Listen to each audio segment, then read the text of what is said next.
ایک فقیر railway station پر بھیک مانگ رہا تھا۔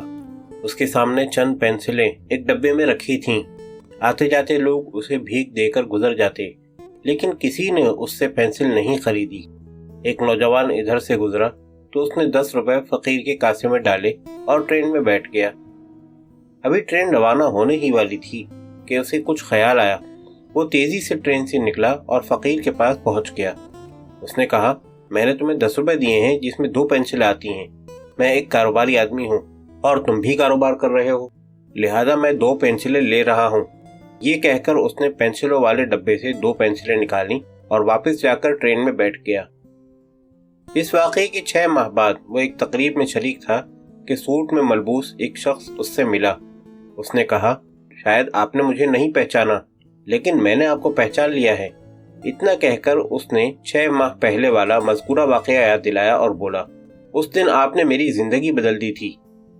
آپ کے جانے کے بعد میں نے سوچا کہ میں کیا کر رہا ہوں، میں بھیک کیوں مانگ رہا ہوں۔ ان سوالات کے نتیجے میں نے اپنی زندگی میں کوئی تعمیری کام کرنے کا فیصلہ کیا۔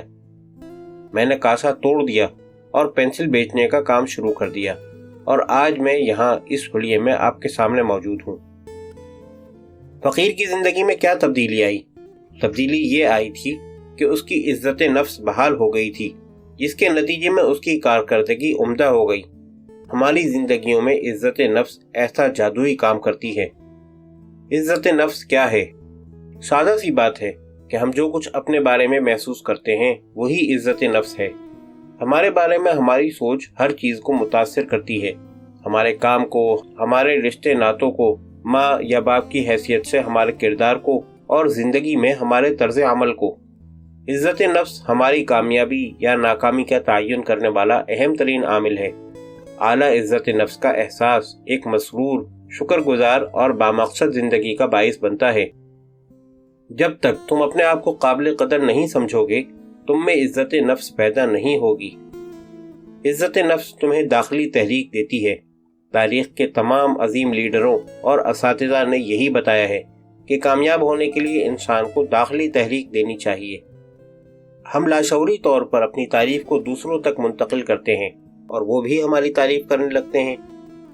جن لوگوں میں عزت نفس ہوتی ہے وہ نہایت اہل اور ذمہ داری قبول کرنے والے ہوتے ہیں۔ وہ امید پرستی کے ساتھ زندگی کا سامنا کرتے ہیں۔ ان کے رشتے ناتے اچھے ہوتے ہیں اور ان کی زندگیاں زیادہ آسودہ ہوتی ہیں۔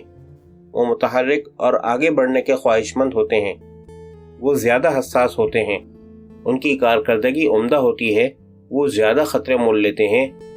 وہ نئے موقعوں اور چیلنجز کے لیے تیار رہتے ہیں۔ وہ نہ صرف تعریف بلکہ تنقید بھی سنتے ہیں۔ عزت نفس کا احساس اس علم سے جنم لیتا ہے کہ حق کیا ہے۔ ہمارا اپنے بارے میں تصور۔ ایک کسان نے اپنے کھیت میں کدو بوئے۔ اس نے ایک کدو کو چھوٹے مرتبان میں بویا۔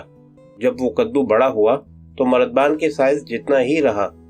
جس طرح کدو مرتبان سے زیادہ بڑی جسامت نہیں اپنا سکتا تھا، بالکل اسی طرح تم بھی اپنے بارے میں تصور سے زیادہ کارکردگی نہیں دکھا سکتے۔ عزت نفس کے فائدے۔ لوگوں کے محسوسات اور ان کی پیداواریت میں براہ راست تعلق ہوتا ہے۔ عزت نفس یقین کامل کو جنم دیتی ہے، ذمہ داری قبول کرنے کی رضامندی پیدا کرتی ہے، امید پرستانہ رویوں کو جنم دیتی ہے، بہتر رشتوں ناتوں اور آسودہ زندگی کا باعث بنتی ہے، فرد میں دوسروں کی ضرورتوں کا خیال رکھنے کا رویہ پیدا کرتی ہے، فرد کو متحرک اور آگے بڑھنے کا آرزومند بناتی ہے، فرد کو نئے مواقع اور چیلنجز کے لیے کشادہ کرتی ہے، فرد کی کارکردگی کو بہتر بناتی اور خطرے مول لینے کی اس کی اہلیت میں اضافہ کرتی ہے، فرد کو تعریف سننے کے علاوہ تنقید برداشت کرنے کا حوصلہ بھی دیتی ہے، ساکھ کے عوض کاروبار کا نقصان برداشت کرنے کا حوصلہ دیتی ہے، کیونکہ عزت نفس کا حامل انسان جانتا ہے کہ ساکھ کی کوئی قیمت نہیں ہوتی۔ پست عزت نفس۔ ہم پست عزت نفس کو کس طرح پہچان سکتے ہیں؟ ایسے شخص کے رویے کیسے ہوتے ہیں؟ اس کے حامل افراد میں درج ذیل خامیاں ہوتی ہیں۔ وہ عموماً باتونی اور گپ باز ہوتے ہیں۔ نکتہ چینی کرنا ان کی فطرت ہوتی ہے۔ وہ اس طرح تنقید کرتے رہتے ہیں جیسے مقابلہ ہو رہا ہو کہ کون سب سے زیادہ تنقید کرتا ہے۔ وہ انا پرور اور انا پرست ہوتے ہیں۔ وہ متکبر اور مغرور ہوتے ہیں۔ وہ ایسے ظاہر کرتے ہیں جیسے انہیں سب کچھ پتہ ہے۔ پست عزت نفس کے حامل انسانوں کے ساتھ کام کرنا بہت مشکل ہوتا ہے، اسی طرح ان کے لیے کام کرنا بھی بہت مشکل ہوتا ہے۔ وہ برتری کے احساس کے لیے دوسروں کو چیر پھاڑ دیتے ہیں۔ وہ کشادہ ذہن والے نہیں ہوتے، ان کی ذات ہی ان کی سوچوں اور اعمال کا محور ہوتی ہے۔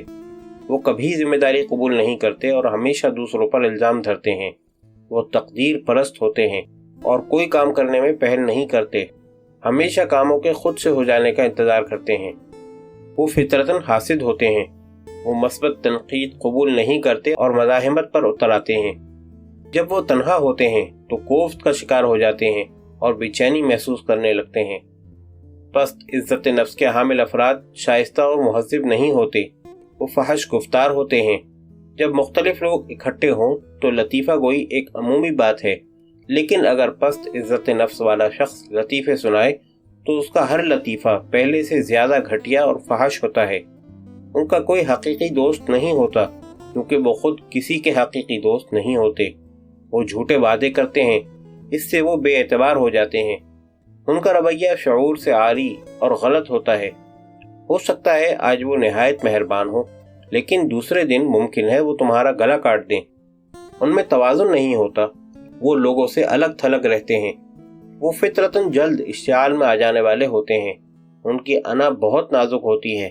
نازک انا والا شخص کسی بھی وقت کسی بھی بات کو اپنی ذات پر حملہ تصور کر کے دوسروں سے ناراض ہو سکتا ہے اور سخت رد عمل کا اظہار کر سکتا ہے۔